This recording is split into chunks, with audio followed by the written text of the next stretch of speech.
Hola, mi nombre es Aristides Sánchez y el tema que veremos hoy es síndrome urémico hemolítico atípico. Antes de iniciar, quisiera compartir con ustedes que el síndrome urémico hemolítico es una de las principales causas de trasplante renal en pacientes pediátricos. Ahora, para iniciar con este video, vamos a definir lo que es el síndrome urémico hemolítico, el cual pertenece al grupo de microangiopatías trombóticas con lesión endotelial inicial. En esta enfermedad vamos a tener una afectación renal a consecuencia de un trombo formado por fibrina y plaquetas a nivel de los capilares y las arteriolas. Esto nos va a causar una inflamación de las células endoteliales y la separación de la membrana basal glomerular. En todo síndrome urémico hemolítico vamos a encontrar la presencia de una tríada que está compuesta por anemia hemolítica, trombocitopenia e insuficiencia renal. Esta insuficiencia renal va a ser secundaria a una microangiopatía trombótica con desregulación del complemento. Aquí esta última parte en donde decimos desregulación del complemento va a ser específicamente para el síndrome urémico hemolítico de tipo atípico. Ahora, para entender mejor qué es la microangiopatía trombótica, bueno, esta va a ser una lesión histológica de las arteriolas con un engrosamiento e infiltración de la pared vascular. En la clínica podemos encontrar esta microangiopatía de dos formas. La primera va a ser la púrpura trombótica trombocitopénica, la cual va a ser causada por una deficiencia en la actividad de la metaloproteinasa A. Y el segundo que podemos encontrar dentro de la clínica va a ser el síndrome urémico hemolítico. Dentro de este, vamos a ver que el 90% de los casos va a ser causado por la toxina Shiga, la cual nos va a causar un efecto lesivo en el endotelio vascular. Cuando la lesión es causada por la toxina Shiga, decimos que se trata de un síndrome urémico hemolítico típico. Y en un menor grado vamos a tener que el síndrome urémico hemolítico va a ser causado por alteraciones del complemento.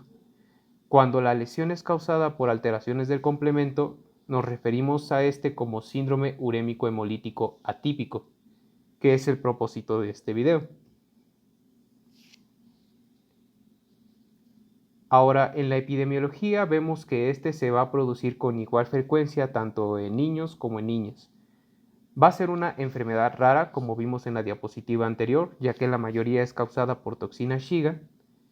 Existen pocos datos sobre su incidencia y prevalencia, y con relación a la prevalencia, según la European Medicines Agency, se estima que esta puede ser de 3.3 pacientes por millón de habitantes en menores de 18 años. Ahora, antes de pasar a hablar acerca de la fisiopatología, debemos recordar un poco de la fisiología del riñón, específicamente del sistema complemento, el cual va a estar conformado por proteínas plasmáticas que van a estar asociadas a membranas celulares. Este va a formar parte de la inmunidad innata y es necesario para la defensa contra infecciones, procesamiento de complejos inmunes, respuesta de anticuerpos y eliminación de restos apoptóticos. Para entender mejor la fisiología tenemos esta imagen en el cual podemos ver un esquema tanto de la vía clásica como la vía alternativa del complemento. Adelantando un poco, el problema en el síndrome urémico hemolítico atípico se va a encontrar en la vía alternativa del complemento, pero para entender bien la fisiología vamos a explicar tanto la vía clásica como la vía alternativa. Primero, la vía clásica, tenemos que el C1 activado va a ayudar a que se libere la fracción A del C4, haciendo que quede únicamente C4b. A este se le va a sumar la porción de C2A, formando así la C3 convertasa de la vía clásica. Una vez que tenemos la C3 convertasa de la vía clásica, esta va a actuar a nivel de C3, haciendo que C3 libere su fracción A y que la fracción B de C3 se una a la C3 convertasa, De esta forma va a pasar de ser C3 convertasa a ser C5 convertasa de la vía clásica. La C5 convertasa de la vía clásica va a actuar a nivel de C5, haciendo que ésta libere su porción A y que la porción B se una a la C5 convertasa. Una vez que tenemos la C5B, a esta se le pueden sumar C6, C7, C8 y C9. Y de esta forma vamos a tener la formación del complejo de ataque de la membrana. Ahora, esta sería la vía clásica.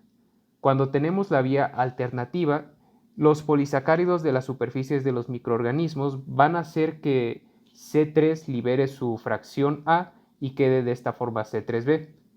Esta con el factor B liberando su fracción A y uniendo su fracción B va a formar la C3 convertasa de la vía alternativa. La C3 convertasa de la vía alternativa va a actuar a nivel de C3, haciendo que C3 libere su fracción A, que la fracción B se una a la C3 convertasa de la vía alternativa y de esta forma obtenemos el C5 convertasa de la vía alternativa. Al igual que el C5 convertasa de la vía clásica, el C5 convertasa de la vía alternativa va a actuar a nivel de C5, haciendo que C5 libere su porción A, que la porción C5B se una, y una vez que ya tenemos la porción de C5B unida a este sistema de complemento, de complejo, vamos a tener que se pueden sumar a este las porciones de C6, C7, C8 y C9 y de esta forma también se obtiene el complejo de ataque de la membrana. Ahora, dentro de todo este proceso tenemos algunas proteínas que nos pueden ayudar a regular el avance o que se detenga este sistema complemento. Dentro de estas vamos a tener al factor H, la proteína cofactor de membrana o MCP, el factor I del complemento, y todas estas lo que van a hacer es disociar las C3 convertasas e inducir la degradación de C3B, por lo que nos ayudan a frenar la activación del sistema de complejo, ya sea de la vía clásica o de la vía alternativa. Ahora, como mencionamos al inicio de esto, el problema va a estar en la vía alternativa, y eso lo vemos en la fisiopatología, ya que el 60% de los pacientes van a tener mutaciones en los genes reguladores del complemento o en los componentes de la C3 convertasa, causando así una desregulación de la vía alternativa. También podemos encontrar mutaciones en la región terminal C del factor H. Estas mutaciones podemos decir que son características del síndrome urémico hemolítico atípico. Todas estas mutaciones van a predisponer a la enfermedad, ya que va a haber una regulación inadecuada del complemento sobre las superficies celulares, lo cual va a hacer que se dispare la activación de este sistema en la microvasculatura. El síndrome urémico hemolítico suele ser desencadenado por eventos infecciosos, principalmente los del tracto respiratorio superior. Ahora, en la fisiopatología, al momento que tenemos daño en las células endoteliales por esta activación del sistema complemento, va a hacer que estas células endoteliales liberen radicales libres y proteinasas. Estas van a aumentar el daño que de por sí ya había en las células endoteliales e incrementar la adherencia plaquetaria y formación de trombos en el riñón.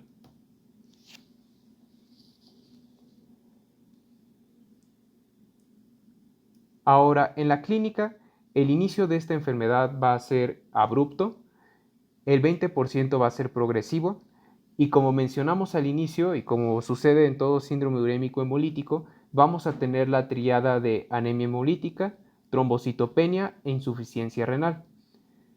En algunos pacientes también podemos encontrar hipertensión arterial por sobrecarga de volumen y algunos síntomas extrarrenales que van a ser principalmente de tipo neurológico, como irritabilidad, somnolencia, confusión, convulsiones, encefalopatía, accidente cerebrovascular, hemiparesia, alteraciones visuales, hemiplejías o coma. Estos síntomas extrarrenales van a ser por alteración de la microvasculatura. Ahora, para el diagnóstico va a ser necesario que se diagnostique en las primeras 48 horas de ingreso del paciente para poder dar un tratamiento efectivo. Dentro de la citometría hemática vamos a encontrar en el paciente, y es parte de la tríada, anemia y trombocitopenia. Cuando nosotros encontramos niveles elevados de creatinina sérica, filtrado glomerular bajo, presencia de proteinuria y o hematuria, estos van a ser indicadores de que hay una disfunción renal. Pero bueno, a pesar de que tenemos estos datos de laboratorio que nos pueden orientar al diagnóstico, la base del diagnóstico siempre va a ser la clínica del paciente.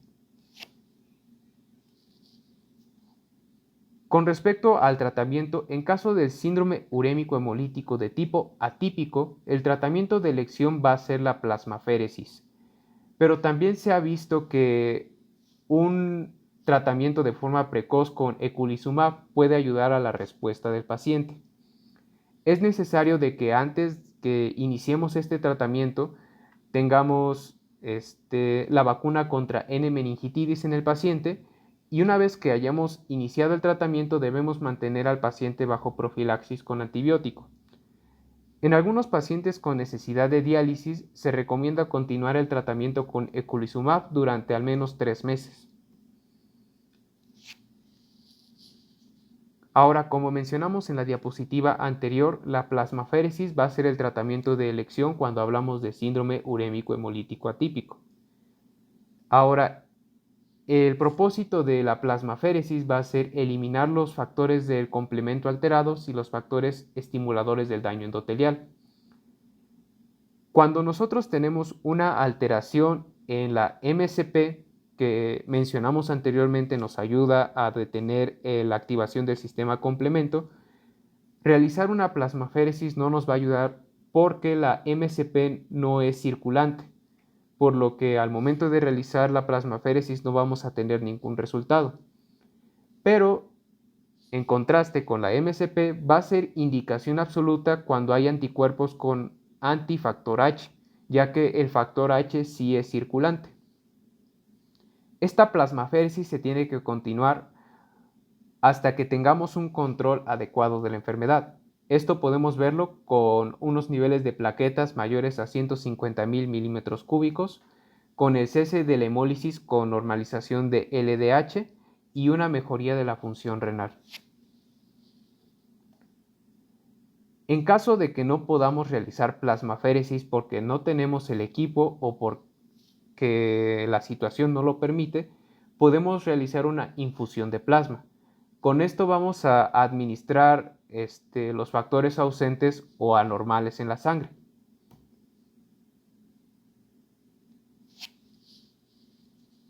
Ahora, el medicamento que podemos utilizar en estos pacientes, como mencionamos en diapositivas anteriores, va a ser eculizumab. Este es un anticuerpo recombinante anti-C5. Al ser un anti-C5 va a bloquear el paso de la C5 a la C5b. Por lo tanto, también va a impedir la formación del complejo de ataque a la membrana. Este va a ser efectivo para el proceso de microangiopatía angiopática y también nos ayuda a prevenir y tratar las recurrencias post-trasplante.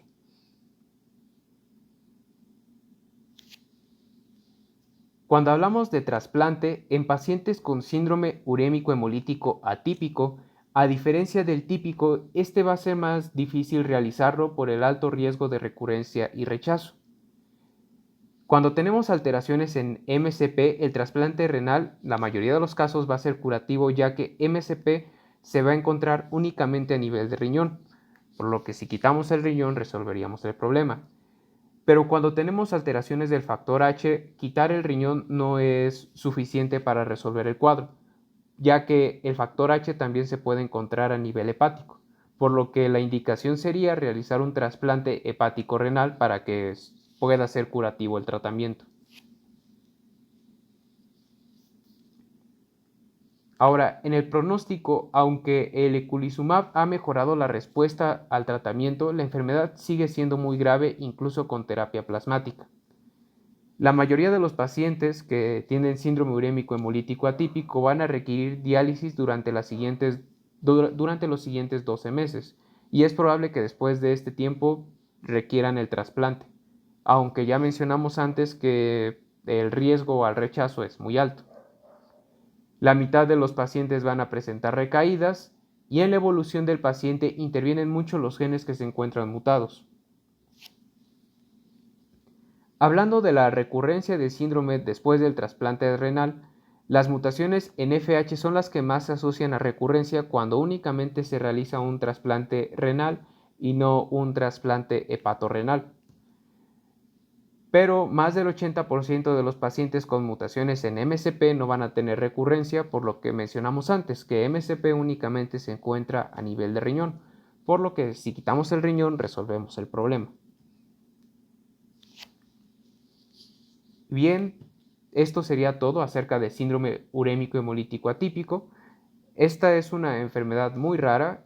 Lo que es más común que encontremos en pacientes pediátricos es el síndrome urémico hemolítico típico asociado a toxina Shiga, pero aún así es importante que estemos preparados en caso de que en nuestra clínica nos llegue un caso así y sepamos qué medidas son las que tenemos que tomar con el paciente.